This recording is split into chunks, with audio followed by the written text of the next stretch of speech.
and accessible presidency in American history. So with that, let's kick it off, and I'm happy to take your question first, Erin. Thanks so much, Caroline, both for having us and for granting me a question here. Sure. And I can attest to the deportations in Florida. My Uber drivers finally speak English again, so thank you for that.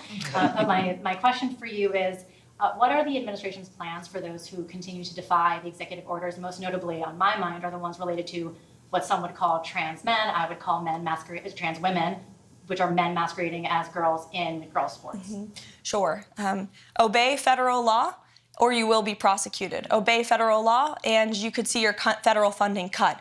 Whether you are a college or a university, we have seen the president, again, using the leverage of this administration and to negotiate deals with some of the biggest colleges and universities in this country. And if they don't want to come to the negotiating table to apologize for the federal laws they have broken, to apologize for allowing Jewish American students on our nation's campuses to be unlawfully bullied and harassed, then there's going to be consequences for that illegal behavior. Same thing with men in women's sports. The president signed a very strong executive order, making it the policy of the United States federal government that there are only two sexes, male and female, and we are not going to tolerate biological men competing in sports or impeding in private spaces for women like myself or you.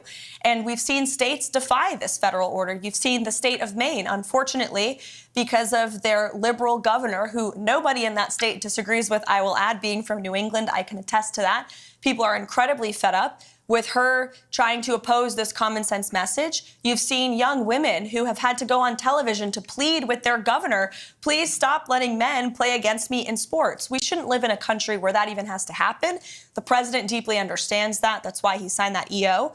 And when Maine decided not to follow it, the Department of Justice sued them. So anyone who disobeys federal law will be either prosecuted, sued, or say goodbye to your federal funding.